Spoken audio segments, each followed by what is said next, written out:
Growing up, my parents always taught me to do the right thing.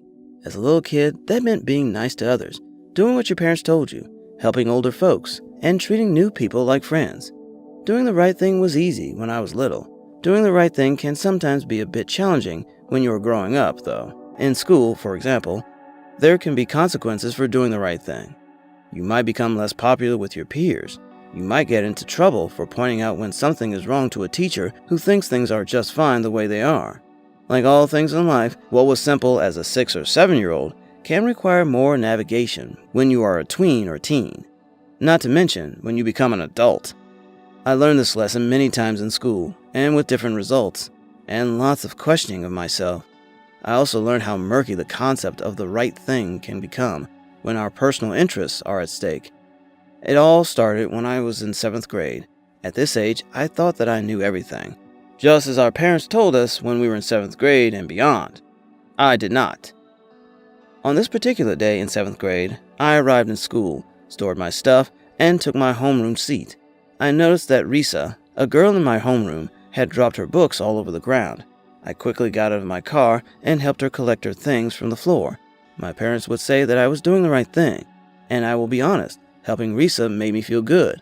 As we went to the first period, I noticed Blake, who I would have many issues with until I graduated high school, shoving a 6th grader out of the way, dumping the kid's stuff all over the hall.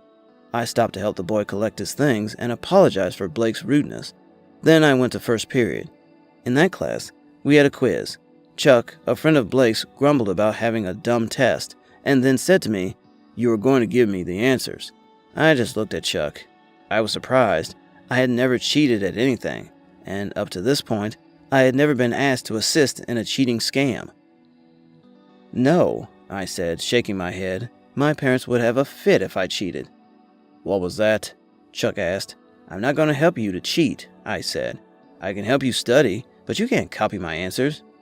"Only nerds study," Chuck said. I shrugged my shoulders and said, "Nerds get good grades because we study and we work hard. And if I let you cheat, I could get in trouble."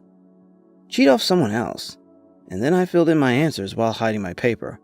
All the while, I felt the spitballs that Chuck was tossing at me when the teacher wasn't looking. When I finished my quiz, I handed it to the teacher and then turned to Chuck and said, "Knock it off." Then I went about the rest of my classwork. As I left the classroom to go to the next period, Chuck walked by, elbowing me as he passed. "Watch it," I said. "You're going to get it now, pal," Chuck said.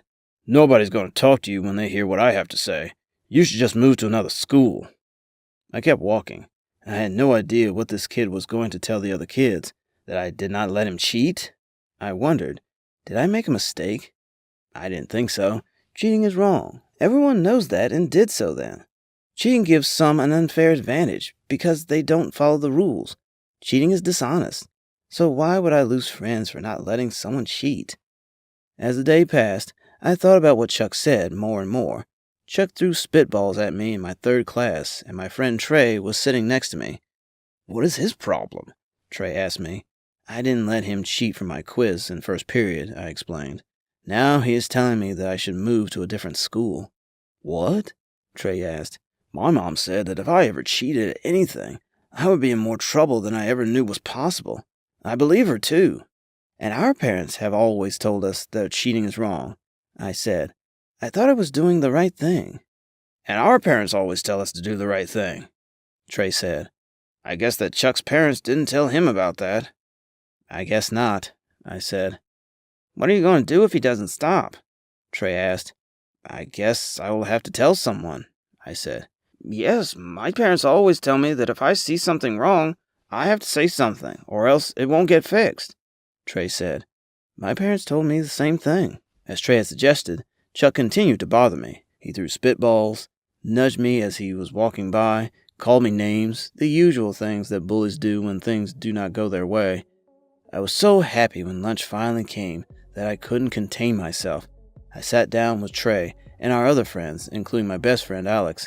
As we ate and chatted, I finally started to forget about Chuck's constant harassment.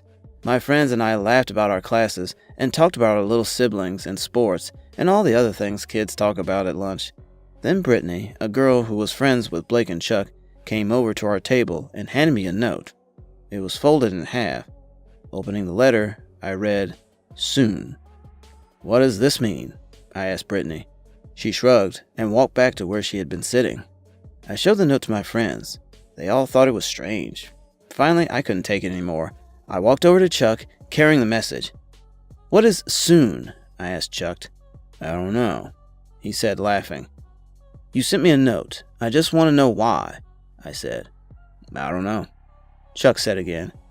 "You are doing this because I would not let you cheat off my paper," I said, now feeling annoyed. "If you had studied and done your schoolwork, you might not have had to cheat.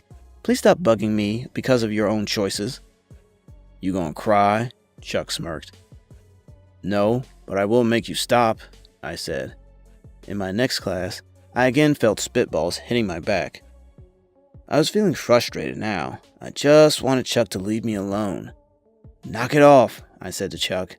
"This is the last time I'm going to tell you." "Oh no," Chuck pretended to be afraid. "Just tell the teacher right now," Alex said. And so I did. I handed the teacher the note from lunch and told her the entire situation, starting with Chuck wanting to use my quiz to cheat. The first thing that she did was alter the seating chart, sending Chuck to the other side of the room. Then she sent both Chuck and me to the principal's office along with the letter. Mrs. Bark, the principal, told Chuck that if he had been caught cheating, he would have been expelled from school. She also said that since I had prevented him from cheating, I did him a favor. Miss Bark also explained that if Chuck continued this behavior toward me or anyone else, she would consider expulsion. She also informed us that both of our parents would receive phone calls from her after school.